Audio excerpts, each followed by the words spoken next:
আসসালামু আলাইকুম। নতুন একটা ভিডিওতে আপনাদের সবাইকে স্বাগত জানাচ্ছি। অনেকেরই ছাগল অথবা গরুর শিং বেঁকে অনেক সময় নিজের শরীরের ভিতরে ঢুকে যায়। গরু অথবা ছাগল অনেক কষ্ট পায়। এই যে ছাগলগুলো দেখেন, এই ছাগলটা দেখেন অনেক কষ্ট পাচ্ছে, কারণ ওনার শিংটা বেঁকে নিজের চোখের উপরে একদম ক্ষত করে ভিতরে ঢুকে গেছে। আসলে এই ধরনের প্রবলেম যদি আপনাদের হয়ে থাকে, তাহলে আপনারা একটা কাজ করতে পারেন। আমার হাতে একটা ব্লেড দেখতে পাচ্ছেন, এটার দাম মাত্র 10 টাকা অথবা 20 টাকা। এই ধরনের যে ব্লেডগুলো আছে, হ্যান্ড ব্লেড, এই ধরনের ব্লেডগুলো আপনারা কিনবেন।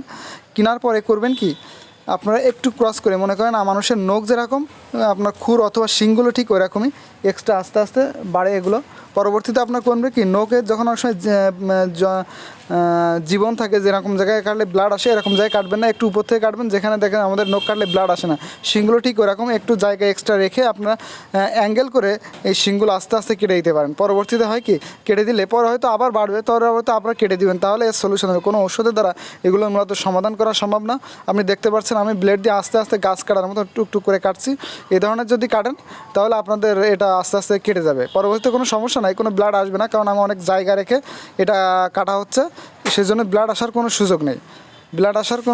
আস্তে আস্তে কেটে দিবেন, তাহলে এই ছাগলটা অনেকটা স্বস্তি পাবে বা এই ধরনের প্রবলেম থেকে আমাদের সমাধান করতে পারবেন। এই দেখেন আমার হাতে দেখতে পাচ্ছেন প্রায় কাটা হয়ে গেছে, দেখেন কাটা হয়ে গেছে, দেখছেন কাটা হয়ে গেছে। এই ধরনের কেটে দিলে ছাগলটা পুরোপুরি সুস্থ হয়ে যাবে, আর কোনো সমস্যা। এই ধরনের কাটার পরে কোনো ইনজেকশনও দেওয়া লাগবে না। ধন্যবাদ সবাইকে।